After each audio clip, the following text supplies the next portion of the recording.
Kanupriya, over to you. Yeah, awesome. So All should we good? start now? All good? Yes. Great. Good afternoon, everyone from the UK. I mean, you're all on different time zones, but a very, very warm welcome to all of you joining us from across the world. I'm Kanupriya. I am the co-founder of the Application Lab, and I'm so excited to have you with us today for this webinar on the Gates Cambridge Scholarship, one of the most sought after, fully funded opportunities for postgraduate study at Cambridge. Just before we get into the nitty-gritties of the scholarship itself, just wanted to say a few words about the Application Lab. The Application Lab is a peer-led mentoring and community initiative run entirely by scholars and applicants who have been through these journeys themselves. Over the past few years, our mentors, many of whom are achieving Commonwealth, Rhodes, Gates, and Erasmus scholars, have supported hundreds of applicants informally in building strong, value driven, and authentic applications, and are now with the Application Lab helping all of you get through this very overwhelming and anxious process. Our aim with this particular webinar is very simple, to make this process a little less overwhelming and a lot more transparent for a lot of you. We know how isolating and confusing it can feel to start writing these essays or to decide how to align your course, your goals, and how to do the storytelling of your leadership and sort of development impact that you've done in the past. So we thought, instead of another generic information session, why not bring together people who have actually done it themselves, scholars who have been exactly where you are now, who have written those essays, faced the anxiety that comes with it, and finally cracked it.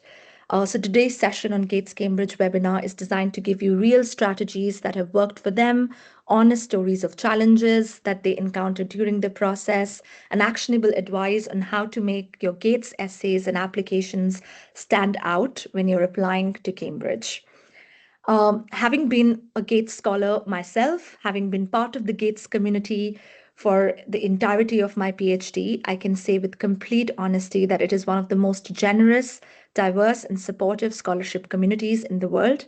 Gates scholars are united by a shared commitment to making a positive impact, and the program truly invests in helping you grow both academically and personally. The mentorship, the friendships, the intellectual energy, all of it stays with you long after your degree ends. And that is why the Gates community is so sought after. Um, we wanted to create this webinar and this space today for all of you to demystify the process, answer questions, make this journey a bit less anxious. You will hear from our incredible scholars who are there on your screen, who have been exactly where you are now and who are happy to share their real experiences and insights into the process. So now I'm going to introduce each of the scholars. So the first scholar for who will be joining us on the panel today is Preeti. Preeti is a legal academic who's doing a PhD in law at Cambridge and is a Gates scholar whose research interests lie in criminal law and policy. She's currently pursuing a research project which focuses on the downsides of punitive approaches to sexual violence in India. She has served as an assistant professor at the National School of Law, Bangalore, teaching courses on criminal law and leading seminars on violence against women. She's also worked as a research scholar at Project 39A, National Law University, Delhi, where she worked and published on capital sentencing in India. Her academic qualifications include an LLB from National Law University, Orissa, where she was a gold medalist. She also holds LLM degree from Harvard Law School under the Fulbright Nehru Masters Fellowship and an MSc in criminology from the University of Oxford, where she was awarded the Roger Hood Prize and the Routledge Prize for her outstanding dissertation. And we are really, really glad to have her with us, and she'll be happy to answer any questions that you have around Gates Cambridge Scholarship or a PhD in law degree at Cambridge generally after the presentation is over.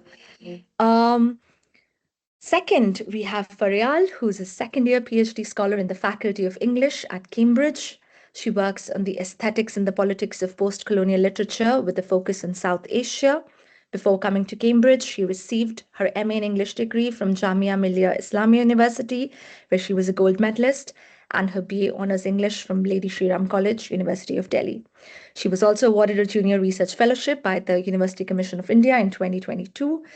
She's the co-convener of post-colonial and related literature seminars and the Graduate Research Forum at the Faculty of English, Cambridge.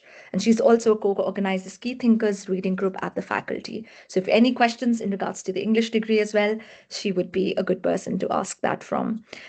We also have a third panelist who is a recent Gates Cambridge scholar. He's Adhib. His research interests lie at the intersection of computational social science, geospatial artificial intelligence, and urban analytics. And he's somebody who's doing a PhD in architecture, driven by the goal of using data driven methods with a geospatial perspective to help make cities healthier, fairer places for everyone to live in. For his PhD, he'll be developing and applying spatially explicit geo AI models to study health disparities in cities in different contexts, analyzing the complex interactions between the built and natural environment, socioeconomic conditions, geodemographics, and health outcomes. He's also worked on the EU Horizon Emotional Cities project at the Lab of Interdisciplinary Spatial Analysis at the University of Cambridge before starting his PhD, and has also done his master's from University of Leicester and his bachelor's in University of Calicut in geology. If there's anything that I've missed out from your profiles, please feel free to fill in. But we will now be hearing from Preeti, who will be taking you through the GATES application process, giving you an overview about the eligibility and what are they really looking for in candidates, and then we'll move over to the other panelists. Thank you so much. Over to you, Preeti. Thank you, Kanupriya, and thank you to the application lab for organizing this. I wish I had something like this the year I was applying. So I'm happy to, be here and talk about the eligibility criteria, about the Gates Cambridge Scholarship, and what they might be looking for. So, just to get started, I wanted to tell everyone that, the Gates Scholarship, the Gates Cambridge Scholarship, uh, I mean, they're not just looking, although they do mention that they have four specific criteria, and I will come to that in a bit. So they're not just looking for perfect grades and, an impressive CV. Those are things that certainly do matter. But what the Gates Cambridge committee, the selection committee, is looking for is usually like they say that they're looking for something deeper, and that speaks to who you are as a person and what you intend to do with the opportunity that they are offering to you. So, they are looking for scholars who are, wanting to become part of a vibrant intellectual committee. And maybe that is something to keep in mind, like a broad overarching theme when you are writing the answers to the questions that they've asked in the Gates application. So the key features of Gates, like just before we talk about the four specific criteria, is that it offers full funding, which means there's tuition, there's maintenance, there's airfare, and it also covers visa costs. It's one of the few scholarships that covers visa costs, and in the UK and also like specifically in Cambridge. Secondly, it's open to all subjects, so any discipline that's open at Cambridge for graduate study, for postgraduate study, they are willing to offer that for all those subjects.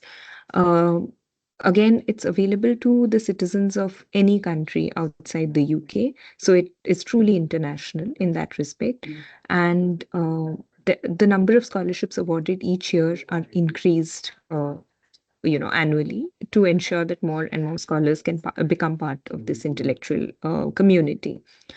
So now that these are like the broad key features of the Gates Cambridge scholarship, I thought we could go into the four core criteria that the scholarship explicitly states.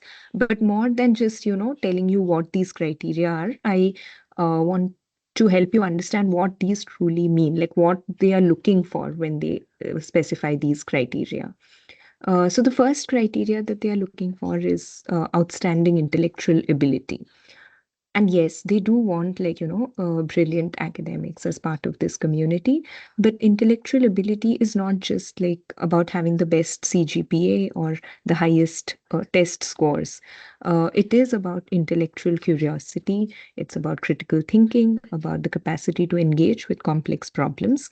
Mm, They are not looking for people who just memorize and regurgitate information. They want individuals who question, who probe a little deeper, and who can synthesize information across disciplines. So, if you have an interdisciplinary angle to your project, then I would say emphasize upon that. When you write your application, you need to demonstrate that you are someone who has challenged yourself academically, that you have pursued knowledge beyond what was beyond the bare minimum that was required in your discipline, and you have shown genuine intellectual engagement with your field, with your discipline, and maybe borrowed from other disciplines also to enrich your own project or your own scholarly outputs.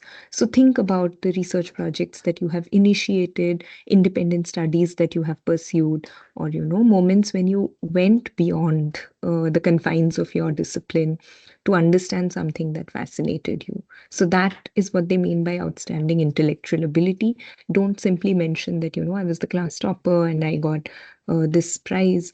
I mean, those things are important. If you got them, then do mention them, but also explain the journey of what helped you get those prizes, what helped, like, why were you the class topper? It wasn't just because you memorized and wrote the correct answers, but I'm sure there were other things that you were doing too that helped you engage deeply, more deeply with your subject. So make sure that you're able to express that in your essays when you're trying to demonstrate outstanding intellectual ability. The second criteria that they're looking for is leadership capacity. And leadership is perhaps like, I mean, in my experience, when I have spoken to people who are applying, I think leadership is the most misunderstood criterion. So many applicants, they think that they need to be the president of every club, or they like play sports and be the captain of every team that they have played for. And that's not what they are looking for. I mean, if you have it, then sure, do mention it, but merely mentioning it, merely mentioning that you were president or you were captain, that's not going to satisfy the criteria. So they are looking for people who have demonstrated the ability to influence, to inspire, and to mobilize others towards positive change. So even if you were not the team leader in a project that you were part of, but you were able to kind of take that team in the direction uh, that was required at that point of time. So even if you didn't officially just have the title of group lead or team lead, if you were able to demonstrate leadership, if you were able to organize others and take it in a certain direction, then that is leadership too. In fact, that is a better demonstration of leadership than merely having the title of, I was team lead, I was project manager, and so on and so forth. So, leadership can really be quiet and it can be grassroots. And if you're able to show that, I think that would really strengthen your application. So maybe you organized a community initiative, maybe you mentored younger students, and maybe you identified, I don't know, a problem in your university or in your classroom or in a small group project that you were working for, and you brought people together to address that problem. So and it need not be an academic problem. It could be something very simple that's affecting the day-to-day lives of uh, that community that you're part of. So what matters there is that you have shown initiative, you have taken responsibility beyond your own self, and you've had that measurable impact in bringing about the output that you thought was useful for yourself and also for others. So basically, like, when you're trying to answer this question, think about moments when you did not wait for someone else to step up and take on the role of a leader, but you did that yourself. And if you did it without having a title, then even better. Like, if you did it like in an not formal, unofficial capacity, and you were still able to get the desired results, that would actually be like a better demonstration of your ability to be a leader instead of like just having a hollow title. um, the third criteria that they are looking for is a commitment to improving the lives of others. And I think this is what the heart and soul of Gates Cambridge is about. The scholarship, it was created to develop uh, future leaders who will use their education to make a difference to the world, to the community that they are part of. They want to see evidence that you care more, that you care about more things than your own individual success alone. So, have you volunteered? Have you worked with, um, communities who do not have the kind of privilege that you do? Have you done anything to share your privilege with them? Have you dedicated any time to causes that are larger than yourself? So, and again, like, when I say that, it does not mean that you have service hours kind of listed in your CV that, when I was in university, I was working with this community or this society. Um, uh, like as a way of saying, oh, I do care about social causes or like, any cause beyond myself. But but you need to be able to show genuine commitment and sustained engagement. So maybe um, like in your university, and I'm giving like an example from a law university because that's the context I'm most familiar with. So maybe like, at law university in your first year, somebody gets a chance to work with uh, like scheduled caste or scheduled tribe communities who are forest dwelling communities and they have protections under the Forest Rights Act. So that can be, one example. But then if you did one internship and didn't follow that up at all, then merely mentioning that in your essay is not going to give it that much weight. But if you're able to show sustained engagement, maybe you worked with that same community in another state who was also impacted by the dilution of the Forest Rights Act, or if you, and then like, you did some project out of it, or you published around it, or you maybe, I don't know, filed some PIL in it. And I'm not saying that these are the ways of doing it. I'm just giving like an example of how you can show sustained engagement. But it may have been something really, really small, but you made it a part of your life. You thought that this was something you wanted to do, and you don't have to do it full time also. If you did it like along with like your other job, then well and good too, because again, it shows that you're thinking more, thinking beyond just your own income or just your own um, profession, and like genuinely you're committing yourself to to improving the lives of others.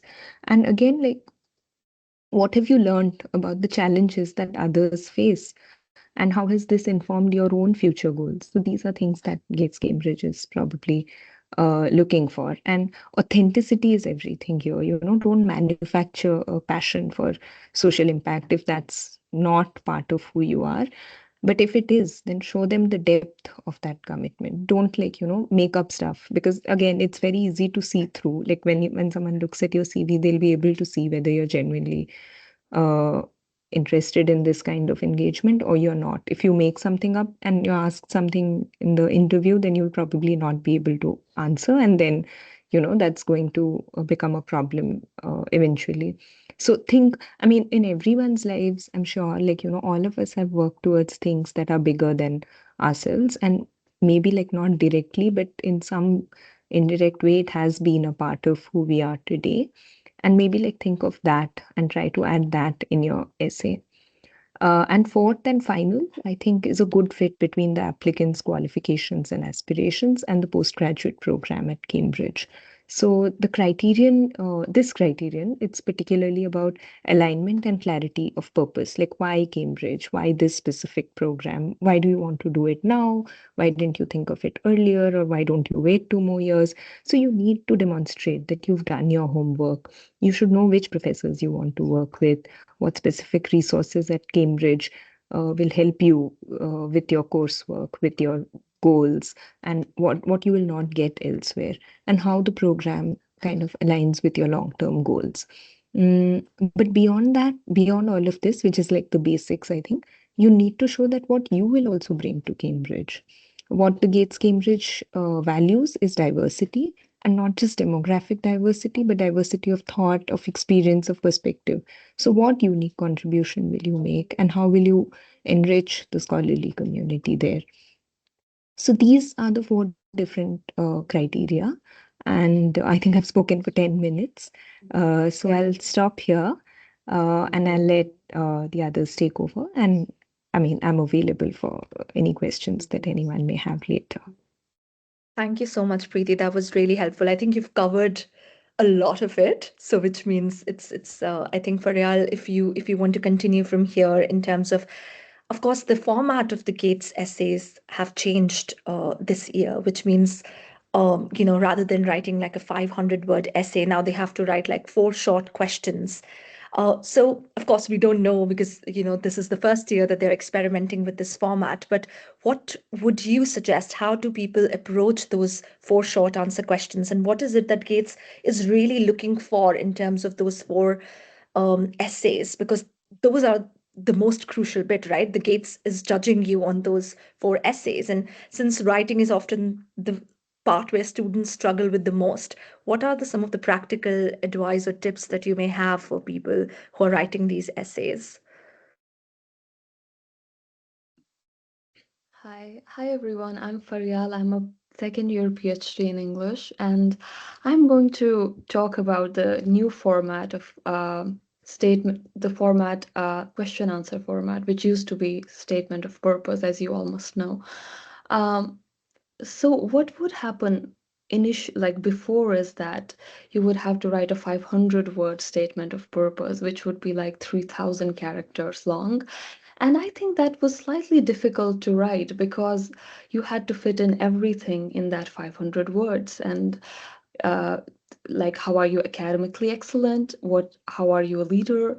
How was your research socially impactful? And how you fit into the faculty? Everything needed to be done in 500 words. And what happened is that you tended to pack in too much or too little, or things became unclear, I think, because again, you tried to pack in too much or too little. So I honestly personally think the question answer format is much better. Um, and it's much better because now you have more words. I think there are 1,000 words in total. I think you have 200 words for your academic and the fact why Cambridge, and you have 300 words for social impact and um, the leadership question, each 300 words each. So I think just firstly you have more words for your task and to fight your case, so I think it's better. But secondly, for every Gates criteria you have a discrete section to tell the committee why you are good um, for the scholarship, why you are a good person to be picked. So I honestly think that this discreteness helps. It helps in clarity, it helps in making your case. And although I know that there must be a lot of uncertainty in students, because before in the prior years we would be like, oh, this is the format and this is how we did it. But you all have a new format. But I don't think you should be discouraged. I think that it's in fact a good thing. And it gives you like just much more clarity.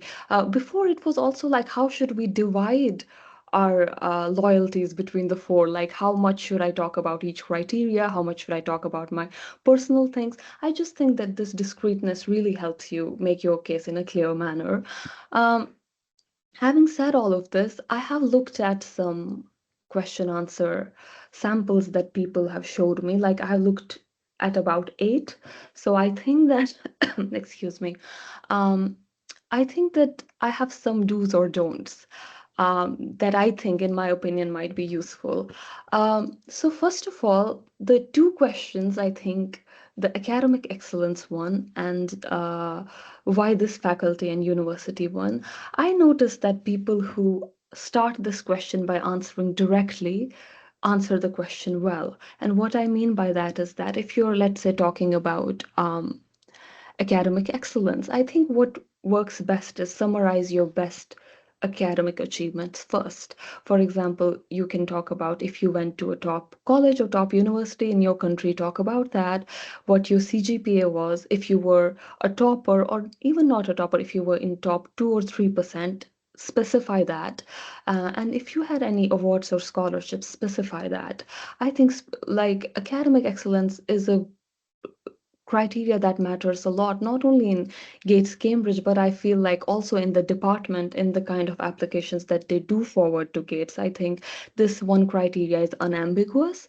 And so, therefore, I think I would say that when you start writing, start with the specific achievements that you had. And after that, you can go to the kind of things that Preeti was talking about. It's not just that I've scored this and I've gone here. After that, you can, like, in the second para, perhaps talk about how you are motivated, how you have, like, thought beyond your subject, how you have been drawn to interdisciplinary methods, or whatever it is, just like your expansive, whatever your version of expansive academic journey you have, you can talk about that. And the second thing, second answer, that I think you should start with specific things in mind is why you want to study at Cambridge. So I think you should again start with why this faculty works for you. And in that, you can talk about, this is the supervisor I want to work with. And apart from that, there are also a few other people.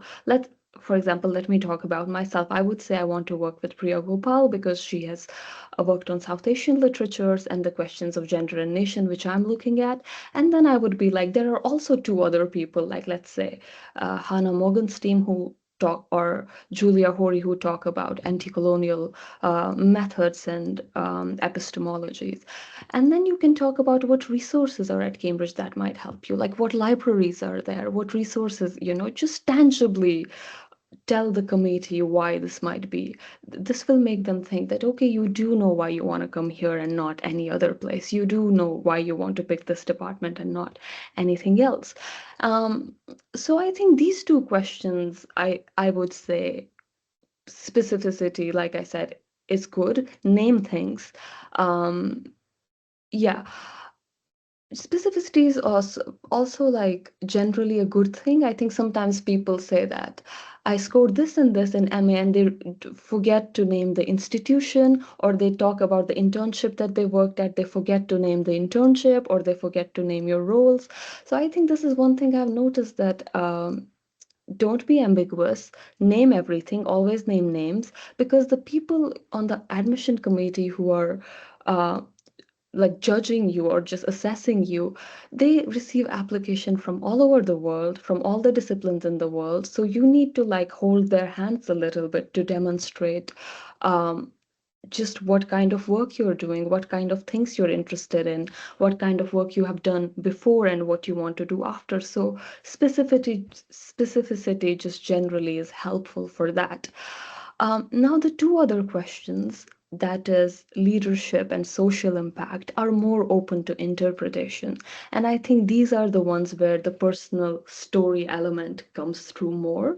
Um, um, and I agree with everything that Preeti said about this, that leadership doesn't really mean that you have been a president and you have, of your uh, whatever college or department or whatever, that you have held these titles. It just means that you have shown a commitment to something and you have made sure to make something happen. Like, you have mobilized people. If you notice that something was wrong, maybe in your faculty, maybe in your community, and it can be a very small thing. It doesn't have to be a very big thing. I think mostly people think that if it's not a big thing, we cannot say it, or if we have not worked with big elite organizations, we cannot say it. But I think in the leadership and social impact, the narrative thrust is very important. And therefore, like, just walk them through it. Walk them through why something mattered to you, why fighting or mobilizing for something mattered to you, and how you achieved it. Like, just make a narrative arc. I think in other thing that I want to say, sometimes people enlist a lot of their internships, jobs, scholarships. And that doesn't work for personal story element, because I think narrative thrust is important. They already have your CV. They already know where you worked at and what you've done. And I think when you're talking about social impact and leadership, talk about a few things that have a coherent narrative thrust that can show them why you are in fact a leader, or why your research is in fact socially impactful. Um, that is really all I would say. Um, the last thing that I want to say is that clarity is key. Clarity, you need to see whether what you've written has a good flow and whether it's clear or not, because you might be working in regions that people don't know about, you might be working in fields that people don't know that well. Like in your when people interview you, there was nobody from English on my panel, and I think that's a common experience for everybody. So they will be reading your stuff, so make sure that it's broken down and it's clear. You don't need to be super philosophical. I think honestly, narrative thrust, clarity in clear, simple sentences is what I would recommend that you do. That is really all I could come up with, but I'm happy to answer any questions. Thank you, Feryal. That was really detailed and that was really helpful. Yeah, because this format is new, but you're rightly pointing out that it gives you more space to sort of also do the storytelling that you want to. Because I know that I struggled a lot with the 500 words, and you had to like speak to all the four criteria, which means on an average, just above 100 words each for every question, which is nothing practically. And then also to weave in one essay, which means it has to flow properly as well, which was more challenging. Now people don't have to like worry about the flow too much, and they can Yeah. only sort of focus on the exact questions. Thank you, very helpful. Adhib, you've been a scholar who has just navigated the Gates application process, so sort of more oriented or maybe have more memory about the process. Though I remember that you mentioned that perhaps you've pushed that memory into your subconscious now. But Yeah. what it was like for you in terms of the process, and how did you begin the process? How did you sort of think that this is what you wanted to do? What did the timelines look like for you? How did you approach professors? Does the department nominate you for the scholarship? How does the process actually work in practical sense from start to finish, and how did it look like for you? Hi everyone. My name's Adhib, and I'm a first year student in like PhD in architecture, but I'm not an architect though. So I'm just gonna talk about like the entire application process. I may have like forgotten some of the things because, like Kanapriya said, I just pushed some of the things into my subconscious after my interview because I thought I did my interview really badly. But I think my timeline is not the most ideal. I contacted, I think, my supervisor in like September or like October, which is when like the Gates application is also open. And when I contacted, I was already working in Cambridge at another department. I was working at the Department of Land Economy, but I knew of this another research group within the Department of Architecture, which my professor, my supervisor was leading. So I emailed her, and she actually got back to me within like the same day. And we had like an informal interview on the same day, so that was a bit chaotic for me. And I think in my email, I kept it like really short because I knew she would probably see my email because I used my Cambridge ID to like email her. So I actually just like talked like very briefly about my research. And I think one thing that I could have done better is that you could also like include your research proposal, but I think you can also just make like a small presentation or like a slide which like really highlights what your research questions are, what you have done, and like what you want to achieve through your PhD, and like how it might actually like connect to the kind of work that the research group is doing. And so I had like the informal interview, and then I think like in a few weeks, I then presented the work that I was doing for my other project, like the EU Horizon funded like Emotional Cities project. And I did like a presentation of like 20 to like 30 minutes to like the entire research group. And that was like very helpful because also had the chance to like meet people who were already working with my supervisor, and I also learned a lot about how they actually work and like how they interact with each other. So that's like really helpful, and it ended up being like a conversational presentation rather than like a strictly interview like presentation. And by this point, she had like agreed to be my supervisor as well. So, and then I was like working on my proposal, which was kind of difficult to do. Um, and I did get like a lot of feedback for my proposal, both from like my current supervisor and also like the my PI from my old project and my master's, my supervisor from my master's degree. And I really recommend you get like a lot of feedback for your proposal. I think it's like really important. And think after that, oh yeah, I asked for references, but I think I procrastinated a bit with my references because by the time I asked my old supervisor for the reference, it was already like time for like the annual leave, and my supervisor was like away for a few weeks, so she actually like, submitted the reference like in the first week of January, which is like right when the deadline is.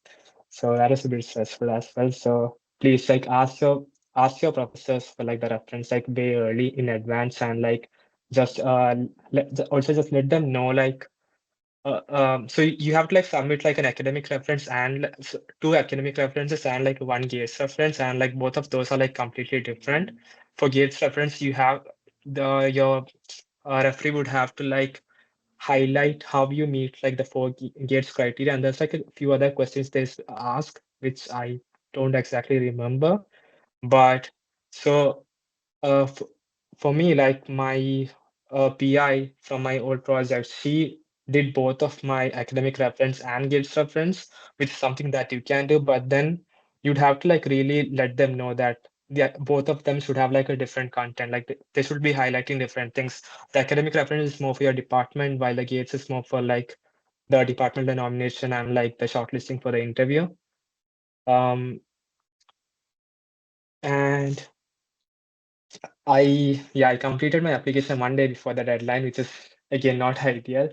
Uh, I think I got like an offer from the department in like the end of February, and I also got like my interview invitation on like 27th of February, I think. And in the email they mentioned like they had around like 8,000 applicants for like Gates in this cycle, and they shortlisted around like 160 people for the interview.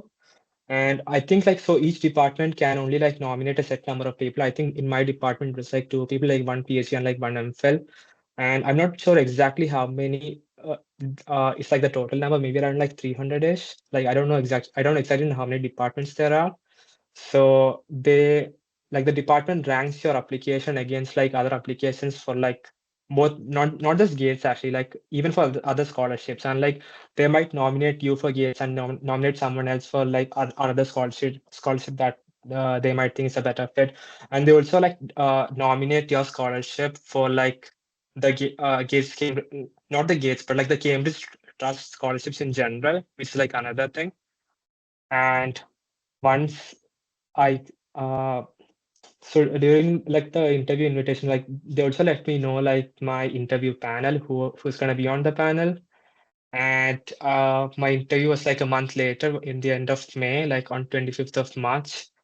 And uh, my interview was with like the arts panel, but which was like really different for me because my background is in like science and social science, but architecture over here is like categorized under like the arts panel. So, and I was interviewed by like people from like English divinity and like world history.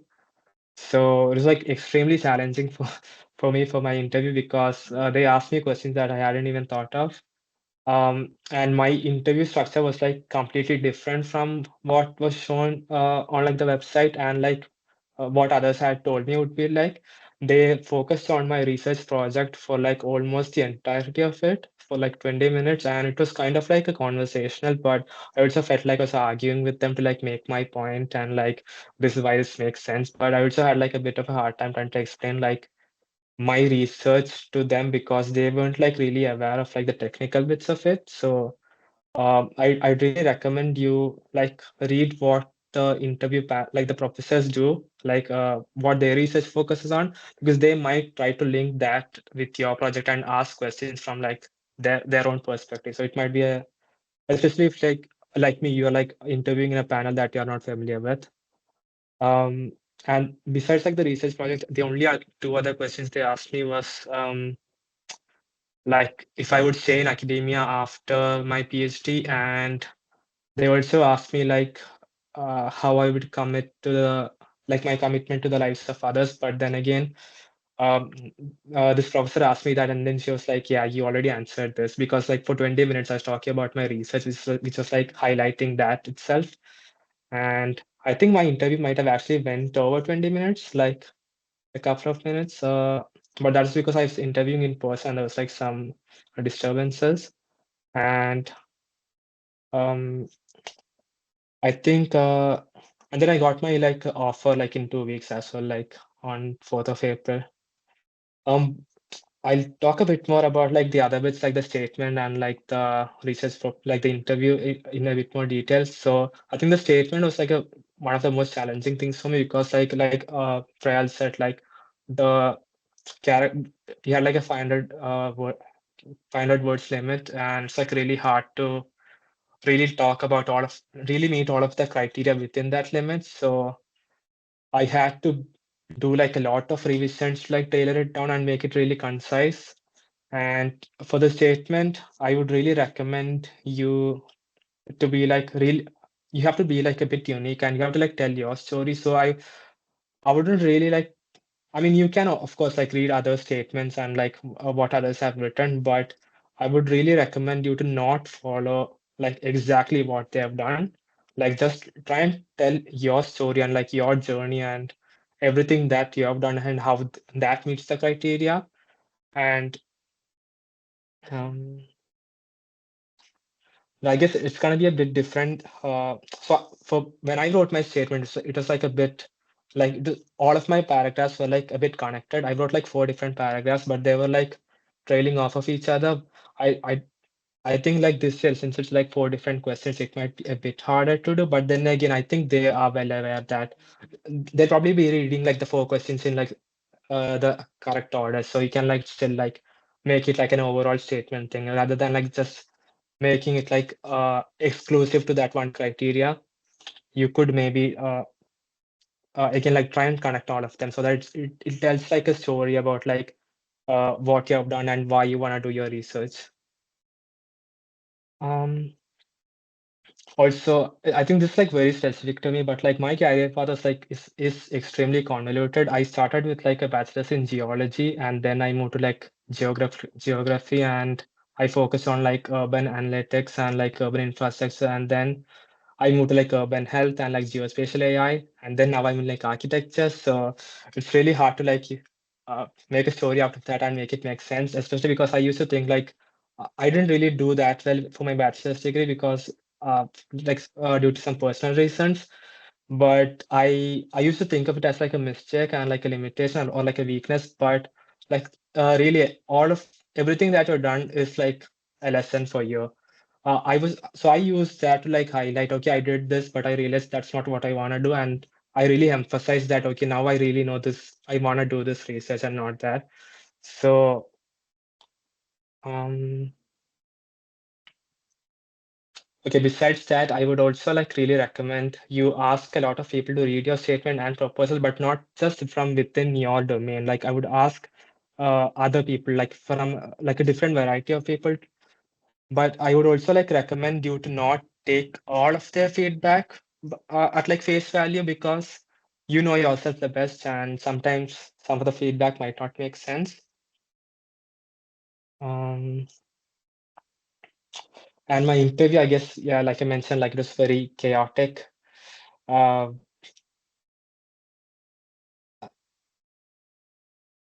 And yeah, I would recommend you to like write up a lot of questions and like prepare answers for it. But I didn't do that. I'm more of a person who like performs better on like on the spot interviews. So even though I had some answers, I didn't really like follow them. I just talked like what I knew. But that's not the most ideal advice, which I realized. So yeah, you know how you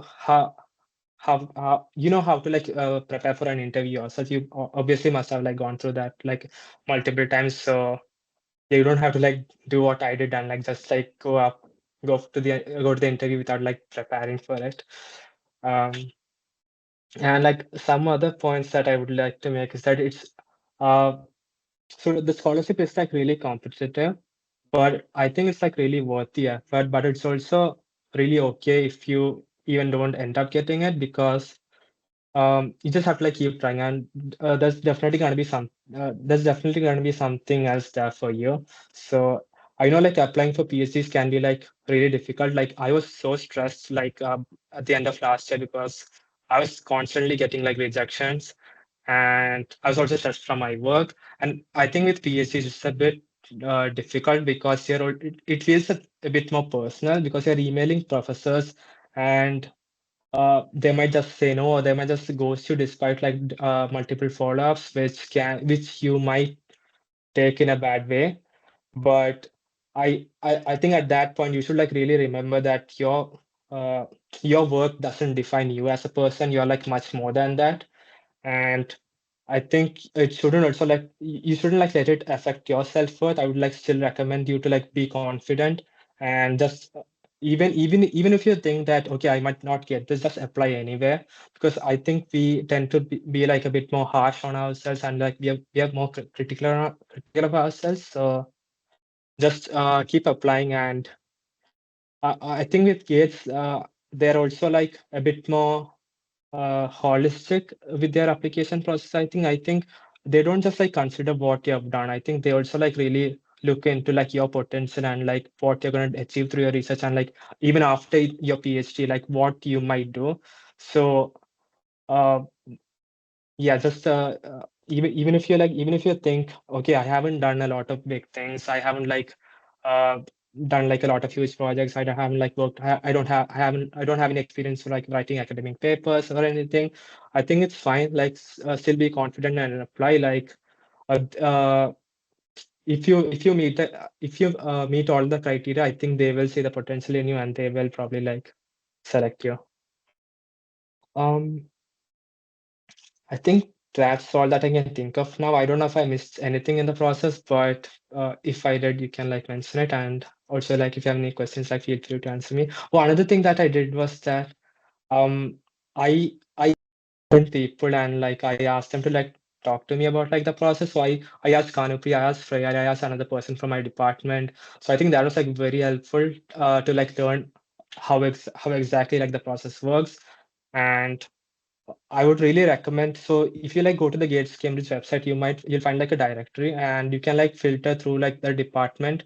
So I would like try and find someone who you think might be friendly. Everyone's friendly, so you can just email them and ask, and I'm sure like people will be helpful. Even you can also email me. My research is more in like spatial epidemiology and like geospatial AI. It's a bit of a niche, so there might not be anyone working on that, but like just feel free to email me and I'll be happy to like have a chat as well. Yeah, thank you so much, Adib. Or write to the application lab and we'll get you in touch with somebody. But yeah, Adib, thank you so much for being so honest with your process. I think I loved the bit that, that you really honestly told about your journey, but also told them, okay, maybe this is not an approach that might be suitable for everybody, but this is how I did. And we never hear those sides of the stories as well. Everybody on an outset, it always seems like everybody has got it all together and they're doing it the right way, and maybe we are not doing it the right way. But there is no right way. I think as long as you can just navigate the journey in a way, you know, which is defined by hard work, consistency, also talking to people. And Adib, I remember you talking to me about the process, so you were prepared for the interview.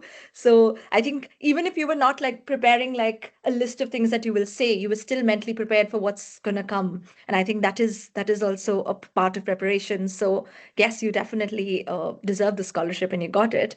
But yeah, we'll now open the floor to questions. We have some questions in the Q&A, and I would be like taking some of them up and maybe asking each of you, or if anybody wants to pitch in to answer those. But perhaps Preeti, for you first, because you did mention about that of course it's good to mention the gold medals and being the topper of your class, or the prestigious awards that you've got in the past.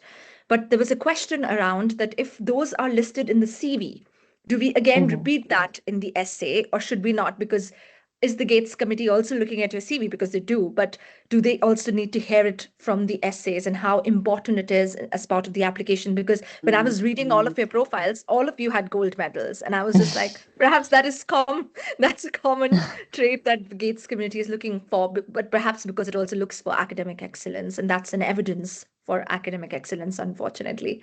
But yeah, do you want to say something about that?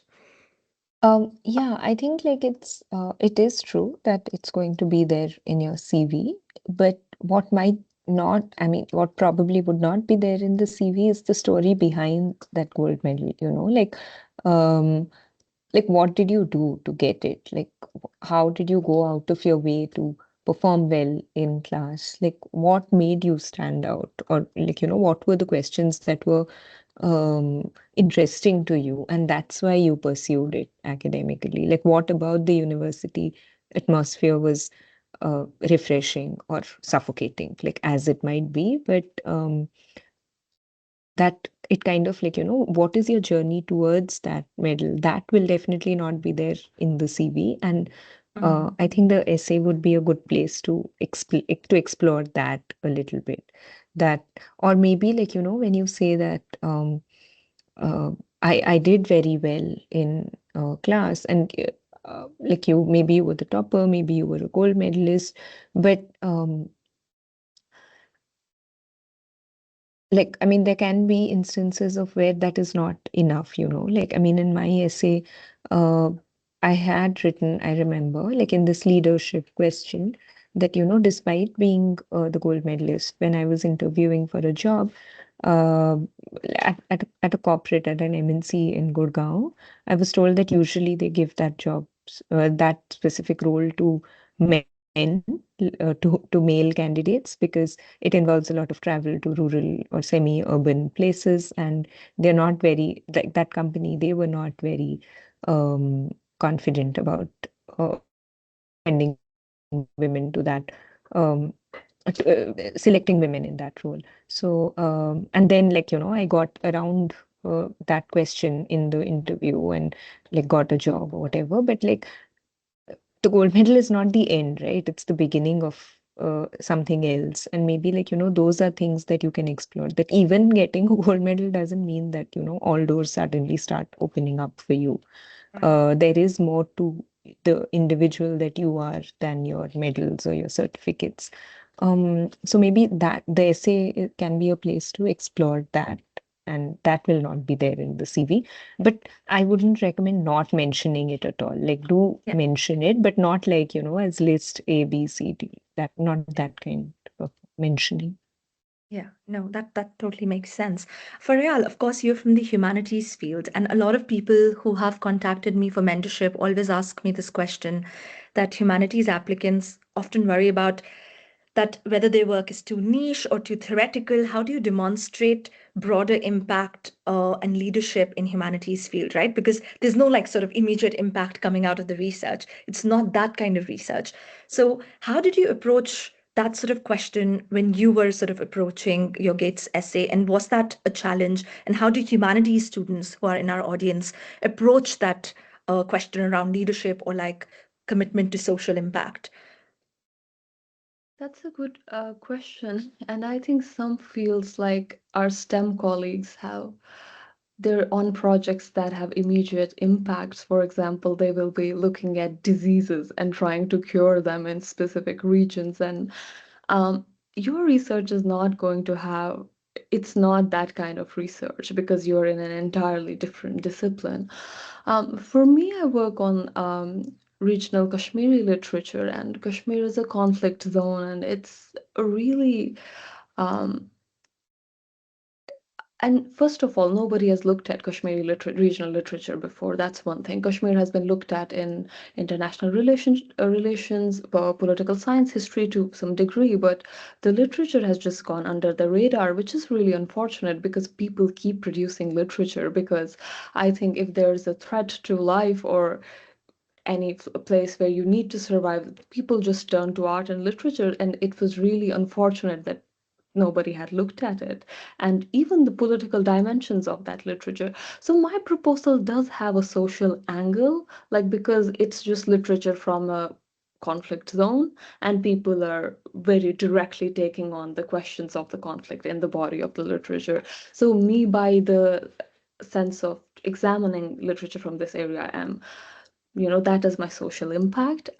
So I think really, I think reflection is a important part of application writing. Like reflect on how you want to frame yourself. Reflect on how you want to frame your questions, your research questions. Do they have a social dimension?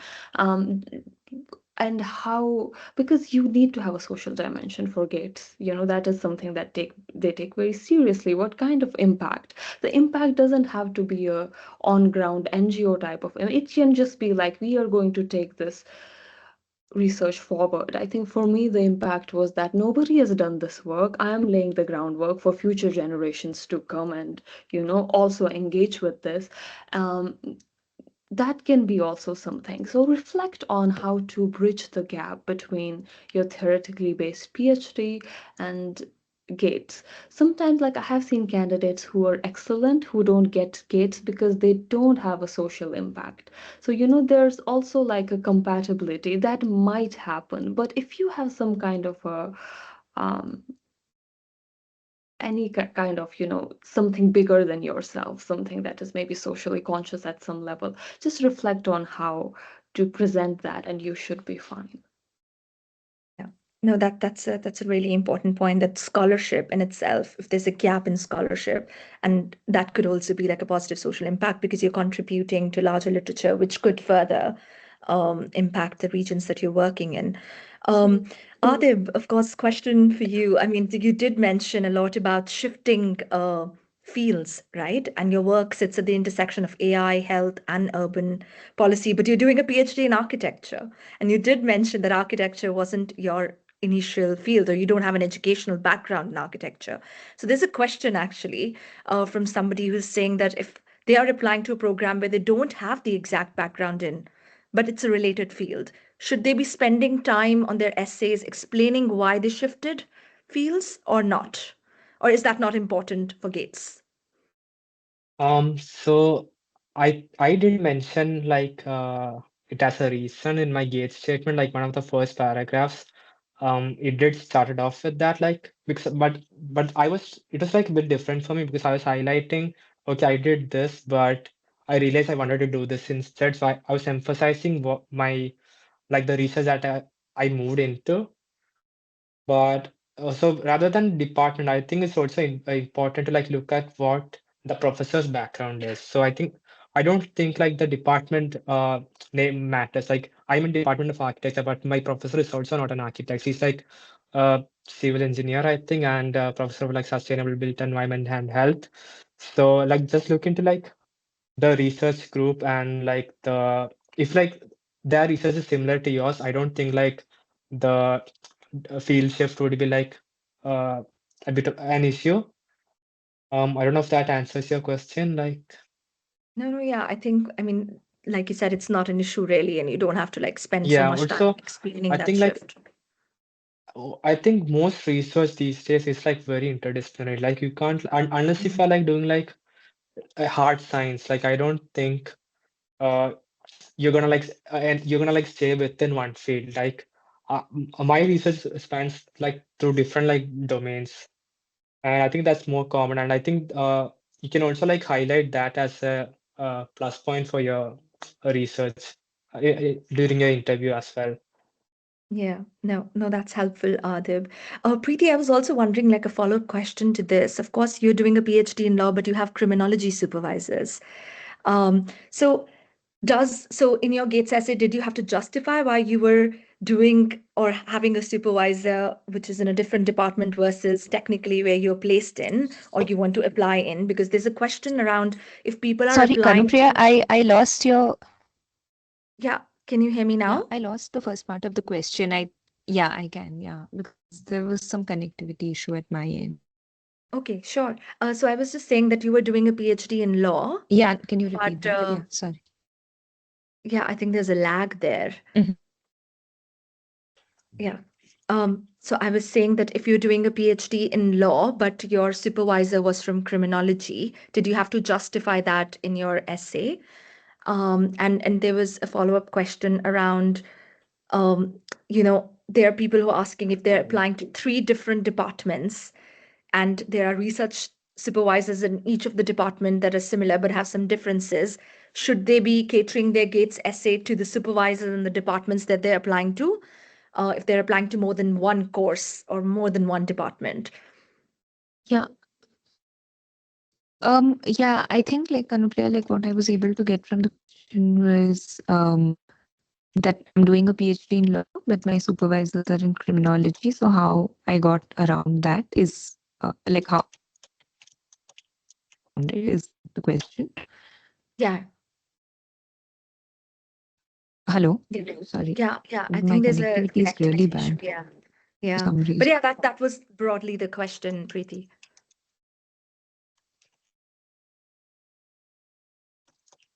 Hi, Preeti, can you hear me? Yeah, I think we have lost there. But a question for you both, Feryal and Adhib. I mean, there was a question around if they're applying to more than one department, should they be catering their essays to that department, or can there be similarities in the essays because they would be putting in three different applications? So is the committee going to like look at it and say, oh, why is the essay looking the same, or what parts of it they can modify a bit catering to the department, or do they need to modify it? Do you want to answer, any of you? I Yeah. do. Sorry. Sorry. Okay, yeah, go. No. Sorry, Feryal. I mean, I got disconnected in between, so I didn't hear the conversation. Yeah, So yeah, I no, no applied to two worries. departments actually. I applied to criminology and I applied to law. And so the first time that, uh, I mean, there was like with me, there was a problem with the visa. So then eventually, like so the year that I was able to take it up was the year after I had got. So I mean, I started my PhD in 23, but I had got like the offer in 22 and I had applied to both criminology and law. And the supervisor that I had applied to, like the first supervisor, Lorraine Gelstop, she has an appointment at the Faculty of Law and also at the Institute of Criminology. So I had actually applied to work under her. And because she was retiring when I was able to eventually take up the offer because of the visa complication, they gave me a second supervisor also who was in criminology. But I think like in law and criminology, because both are kind of seen as part of the larger, faculty of law. And sometimes I know there are people in the Department of Land Economy also who are doing like a PhD with some faculty members who are in the law faculty. I mean, Mm. working directly with the law faculty, but doing a PhD in land economy. So I think like with these three departments, it is quite like understood that you can have supervisors from across departments because they are largely seen as somehow like subsets of the faculty of law. But I had Right. applied to both criminology and to the faculty of law, and I mean they don't really tell you whether they are nominating you or not until you get the Mm. email from Gates. So I would suggest that the number of applications that you're making, at least, I mean, it should not tell completely different stories about who you are. So even if, I mean, I applied to do different departments, but my essay was more or less the same because, I mean, again, I'm the same person and I wanted to do the same project. So I couldn't really, create new things. And I was hoping at least one department nominates me.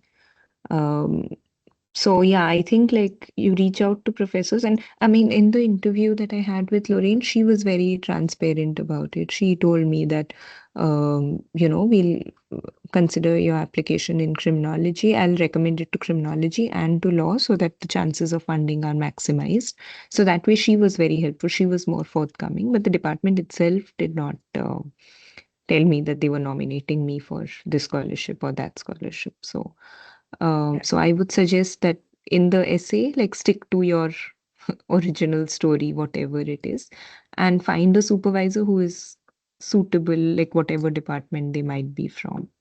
Yeah, no, that makes sense. Yeah, Faryal, so I just wanted to ask you as well, in terms of like publications, there's a question around, is it important to have publications, and does that increase your chances for a scholarship? Because a lot of people fear that not having enough publications or research experience would affect their chances. And the second question would be around overlaps between the essay questions and the statement of purpose that they submit as part of their actual application. So they're bound to be overlaps, but is it okay to repeat some of the stuff in the essay, or should it be completely different? What is the technicalities of approaching both the SOP and the essays? Should there be overlaps? And around publications as well, if you can just share your experience. I think because PhD or MPhil are research degrees, it's good to demonstrate that you have research experience, in my opinion. Now, that research experience doesn't just mean you have a bunch of publications already. I think mostly people don't have or have one or whatever. I think what can come under research experience is also, did you present at a conference? It can also be the conferences that your departments held. Like, I know in Indian universities, both where I was in my bachelor's and master's, they would have a yearly symposium. Did you present there? That is research experience. Did you do a dissertation as a part of your bachelor's or master's? That is research experience. Did you write a book review of an academic text? That is research experience. And sometimes if you don't have that much research experience, you can also be like, I have attended this conference. That also, like, not a huge list. If you have attended any good conferences, you can just be like, also, this is, I took initiative and I was part of this huge. So that's what you should demonstrate, that you have research because they are research degrees and they want to know that you can think, whether it's a qualitative research or quantitative research, you can think and do these things. But it doesn't necessarily have to be, oh, three publications and this and that and this, It can be one publication or just book reviews or just the conference papers that you've done. The second question, I think, was the departmental SOP and the questions.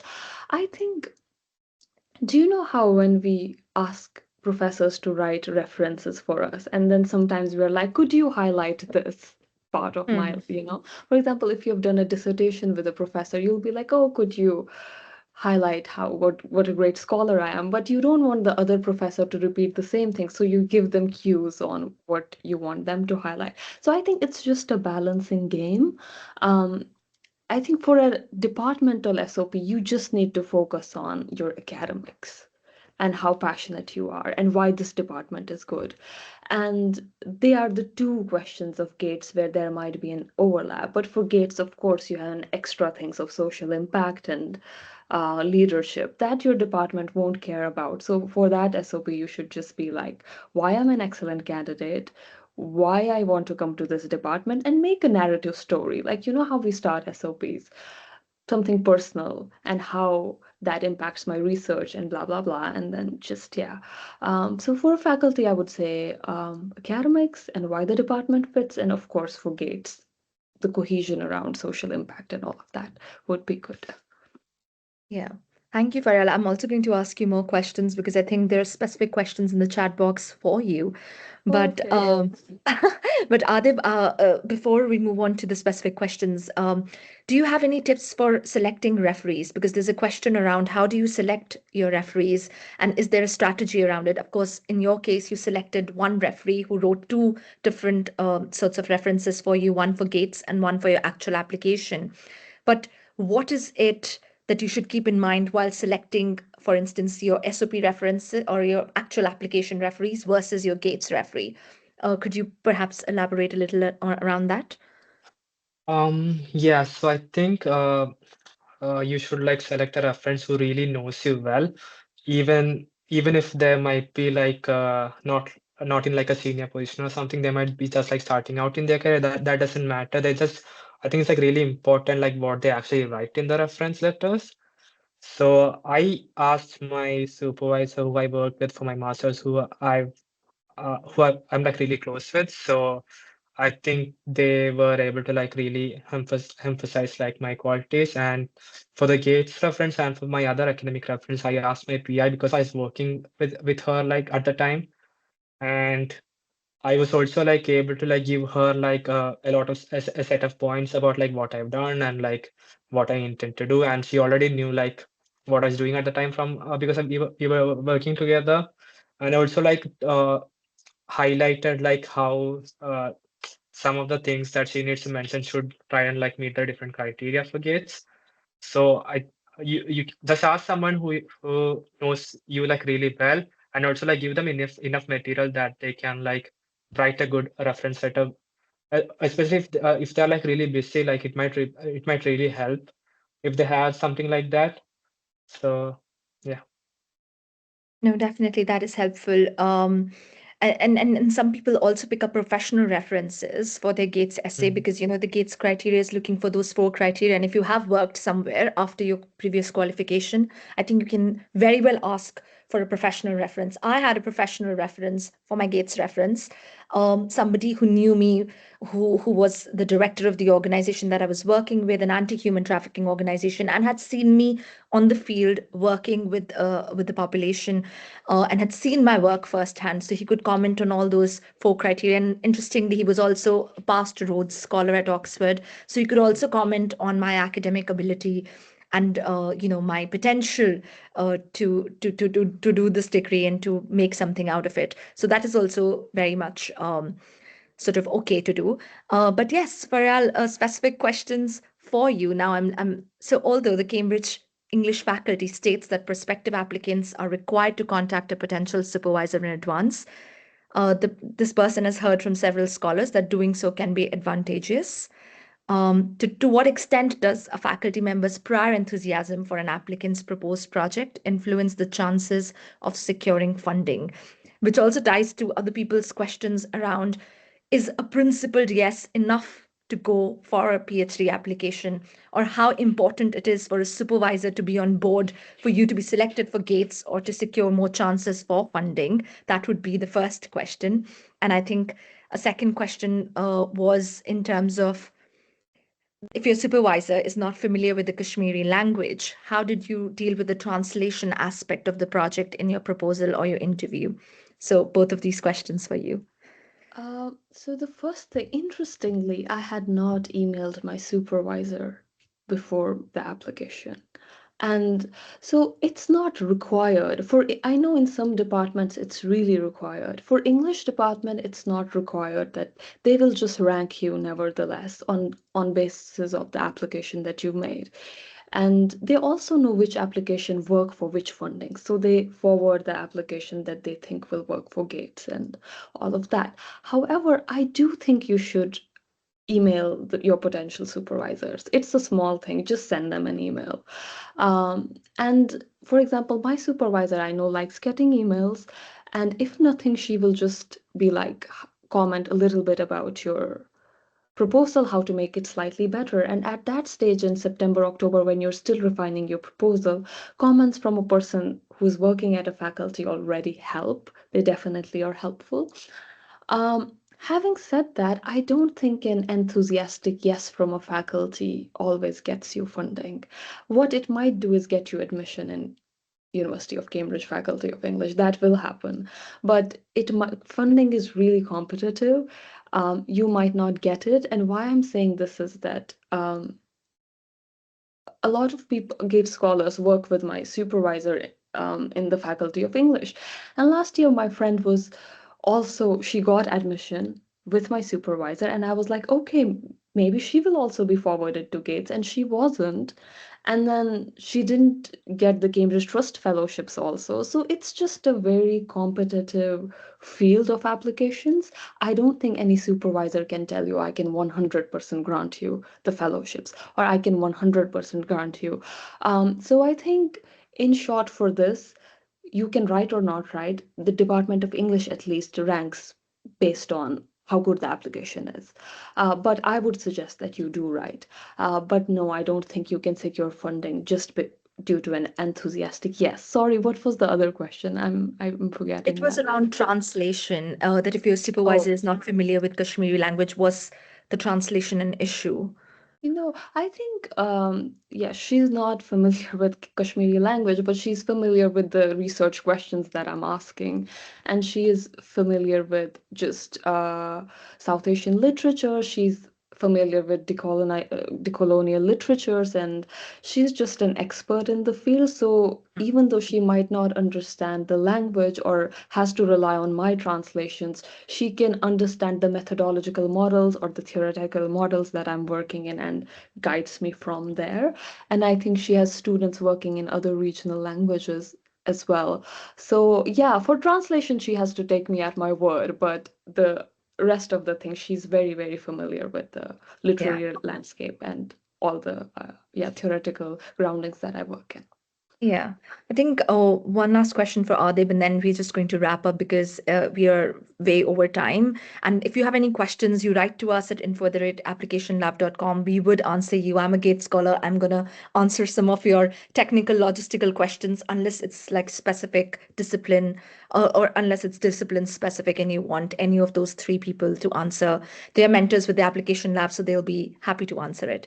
But Adib, a lot of people have asked about grades. So, of course, academic excellence is an important criteria. But a lot of people say that, I did not score very well in my bachelor's, but in my master's, I scored really well. Would that count? Or do I have to score very well in both of my degrees? Or some people say if I'm not on the top of my cohort, will that impact my chances of securing a scholarship? What, in your experience, is important?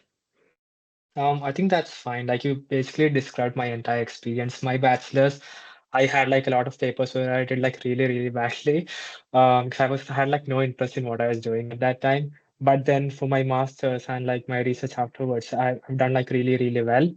So it's like a huge low, but also like have had like huge highs afterwards. And like something else that I would mention is that like in the application like form, like there is a section where you can like actually like put in, they ask you like if you have any additional information which might not fit anywhere else, like you can like I think I don't know how much like how much you can write, but there is space for it, and you can sort of explain yourself like why you might have like done bit badly, because like everyone has like different situations. Like sometimes we may not have had like equal opportunity. Sometimes like life happens, So I think people will be understandable. So you can like just mention in that section if they like just you can like try and give a reason as well. But it's completely fine. Like Yeah, yeah, you don't need to be like excellent in all your previous degrees. I mean, that is not a criteria that they're only looking for. Like Preeti has also previously mentioned, it's about intellectual potential. Of course, one of the evidence is awards or professional prizes, but that is not the only thing that they're looking for. So don't be deterred to apply just because you don't have like excellent grades or like you don't have a gold medal. But yes, if both of you, wrapping it up, had to give one piece of advice to our audience who is very, very much in the thick of writing their applications, what would that one piece of advice be that you would want to give to our audience today? Feryal, do you want to start? I think honestly, if you're applying, I feel like that's job half done. For me, the struggle was that I had an image of a Gates Cambridge scholar who's so brilliant and who's done this many things, who studied in international institutions, and I always fell short of that imagined character because I was like, oh, they must be so smart, they must be. So I feel like that is, you just apply with what you have and be confident with what you have and present yourself with honesty. That is really all. And you might realize that you are the Gate scholar, you don't have to have these images of somebody who's more brilliant or more accomplished or more. Just be honest with what you have and be honest with what you want to do. That is the most important thing. And if you're thinking of applying, I think that is job half done, because sometimes the only people don't even apply thinking they might not get in. And, as Michael Scott says, that if you don't take a chance, you will just miss, you won't make it. You miss 100% shot of the shots you don't take. So yeah, and good luck to everyone. Do apply. Thank you. Thank you so much, Varial. That was really good advice. Adib, for you, you've had a rocky journey, and I mean, you've been very honest about your journey, which I love. But what is mm, your piece of advice? it's kind of funny that you said rocket because I hate geology. But yeah, I would I agree with like what Freyal said and what I was talking about before as well. Like just apply. I think that's like the biggest hurdle. You it's like so hard. It's like so easy for us to like be really critical of us and think, okay, I don't deserve this. I haven't done this. This person, you might also like look up like different others who have got the scholarship like on the directory, and like you might like see other examples of like statements and think, okay, it's so impressive, there's no way I'll get it. But Yeah. everyone's different. Like everyone starts off from like different places. Everyone has like a different environment. There's like a lot of different factors that affect what you have done and like what you'll do. So just be confident in yourself and apply, and you probably will get like a lot of rejection. I've been ghosted so many times by professors. I've been ghosted like from a professor even after I was like referred to the professor by like someone from the same department, like in the same email chain, and like he just didn't reply, which is kind of absurd. I've been I've been ghosted after like I talked to this person at a conference and she agreed to be my supervisor, and yeah, I've been ghosted after that too. But yeah, it's so easy to like get like a lot of rejections when you're like in this process, but it doesn't define you, and you just have to keep trying. Yeah. Yeah, so just good luck, and hopefully I we'll see some of you here next year. Yes, yes, yes. We are rooting for each one of you. And this is very good advice, Adib. I mean, I've been ghosted by my external examiner who gave me excellent remarks for my PhD for 2 months straight, after which I realized that she was really sick. So sometimes there are also Yeah. reasons that we don't know about because of Hmm. which people are not responding to you. Because I was like, oh my God, I performed so well. Why is she not? Does she not like me? And you'll feel all of those feelings because I've been in touch with her for so long. But this is not the basis for anything. I mean, sometimes things life happens to people you're also writing to. So please be mindful of that they don't want to ignore you. Sometimes they just are very busy, or it's the time of it's term time right now in Oxbridge, and it's really busy time for a lot of them. So if they're not replying to you, that doesn't mean that they're not interested. Perhaps you can still give it a chance and apply, because Faryal, did not even reach out to her supervisor before applying, and she got through it, and the Gates Cambridge as well. So there's no like one size fits all approach here. Just give it your best shot, and you will be there. And of course, Gates is an excellent community. One of the good things about Gates is it has like a separate room for scholars where you can get free coffee, which is great. And also like you can meet scholars, you have events there. And I am a previous scholar, but I still have access to that room for life, which is a great thing because you would want working spaces like that when you're in Cambridge. So another good a reason for why you should apply. But yes, if you want to talk to any of the mentors who were today at the panel, please write to us at the info@theapplicationlab.com, our email IDs, or approach us, and we'll be happy to connect you with them through our mentorship program. Like I said, all three of them are mentors with the application lab. And if you want any discipline specific advice, you want your essays reviewed, anything, any help, please reach out to us. And yes, all the best for your applications. Thank you so much for joining us today. Thank you both, Adib and Faryal. It was a pleasure meeting you again. And also, thank you so much for giving us your time. Really appreciate it. Of course. Yeah. Thank you. Thank Anupriya, you. before you Thank leave, you. could you please Yeah. could you please mention about the mentorship like I shared in the chat? Thank you. Yeah. So in the chat, we are sharing our mentorship interest form. So if you could fill that, you would automatically get our brochure with all the details of our offerings. And like I said, if you want to be in touch with any of the people on our panel, we have other two GATE scholars as well who are not in the panel today, but in our sort of mentorship community. So we are happy to connect you with them as well. I am there. Anybody you want to talk to, please fill the mentorship interest form, and you will get an automatic email with our offerings and all our details. Yes, please write to us for any support. Good luck with this last stretch of the application. It's peak season. I know all of you are feeling overwhelmed, but we are there for you. And yes, just get the application in. Job half done, like Faryal said. Yeah, thank you Awesome. so Thank you much. so much. Thank you so much, everyone. Thank you, Vishal, for all the back end Bye. support. No worries. Bye. Thank you so Thank much. you. Thank you Bye. so much.